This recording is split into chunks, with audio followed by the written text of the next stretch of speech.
Hello everybody, and welcome to another one of our special videos to help keep you connected to BMH-BJ during this unusual year of the pandemic. Everyone knows about the special mitzvah to read about Amalek and the attack of Amalek on the Israelites right after the splitting of the sea. And we all think we know why we do this. We associate Amalek with enemies of our people throughout our history. And we always read the portion of Amalek on the Shabbat immediately preceding the holiday of Purim, because one of the main characters of Purim, the hated and reviled Haman, is supposed to be a descendant of Amalek and assumes the mantle of Amalek in this story. In Pirkei Rabbi Eliezer, a midrashic, agadic collection of comments made on various parts of our Chumash, written in around 800 CE, we find an interesting statement. It says, Amalek is the opposite of Shabbat, which means that our reading about Amalek on Shabbat should really make us question why we're doing it. And what is it about Amalek that Pirkei Rabbi Eliezer said is the opposite of Shabbat? Well, we know that Shabbat is listed in the Ten Commandments in two different ways, once in the book of Exodus and once in the book of Deuteronomy. In the book of Exodus, we are told about Shabbat as a reminder of God's role in creating the world.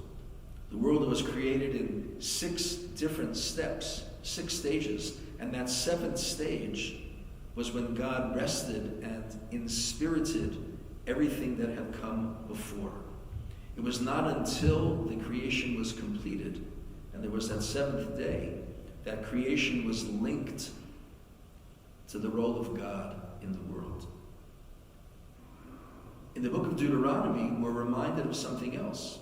We're reminded that we were once slaves in Egypt, and God brought us out of Egypt through many signs and wonders, including the 10 plagues and the splitting of the sea, where God took nature that was ordered during the 6 days of creation. God took nature and turned it on its head. God was in control. Amalek is the opposite of Shabbat because Amalek represents a point of view and an approach, a philosophy that is the opposite of these two ideas. The Torah tells us that Amalek, it says, Asher karcha baderech, that Amalek happened upon the Israelites. And that word karcha comes from the word mikre. Mikre means a random occurrence. Amalek, at its essence, stood for the randomness in the world, stood for a world that did not have God in it. It even says, V'lo yarei Elohim, that Amalek did not fear God. So Amalek obliterates this idea of Shabbat, that God is in control. And Amalek also, the word karcha also comes from the Hebrew word, means to become cold. The Israelites, following the splitting of the sea, were riding a crest of fame and fortune that prevented any other nation from even attempting to attack them. Amalek comes along and he says, the Israelites' success is nothing. God has nothing to do with the Israelites. God has nothing to do with the world.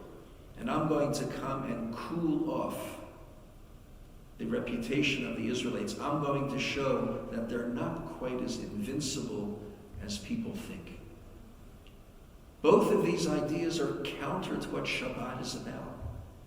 On Shabbat, we set aside the natural world and we bask in what is essentially something supernatural, something totally spiritual.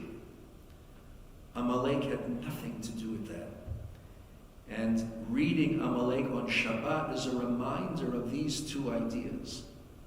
The fact that it's read on the Shabbat before Purim, we already understand because of Haman and his connection to Amalek. But the idea of being reminded of Amalek is not that we're reminded of an enemy.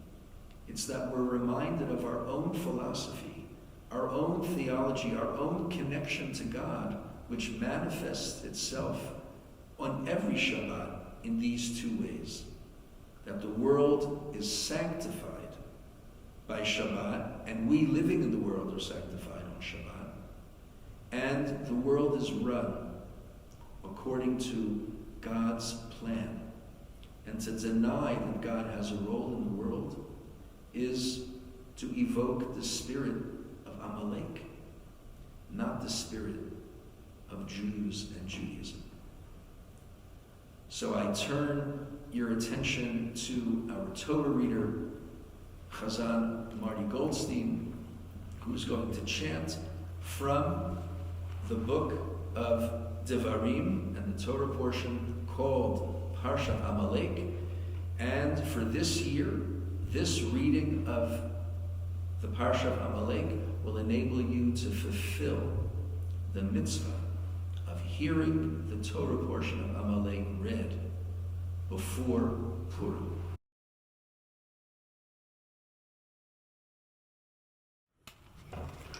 Zachor et asher asa lecha Amalek baderech betzeitchem mimitzrayim asher korecha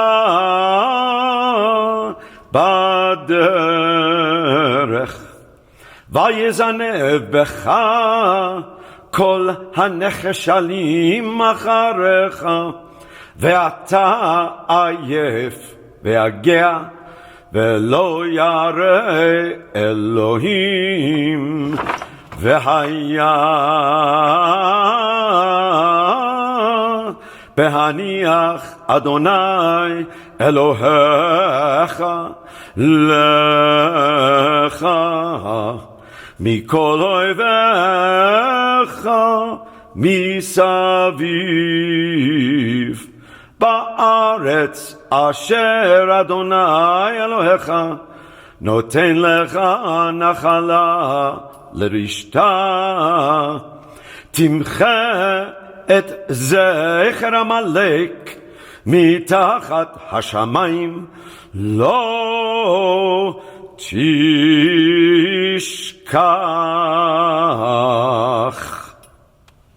We hope you will join us for all of our Purim-related activities, which culminate on Thursday with the fast of Esther, a Mincha and Ma'ariv service beginning at 5:35 that evening, and then a Megillah reading that's going to be in person in our sanctuary, as well as broadcast over Zoom and on Facebook Live.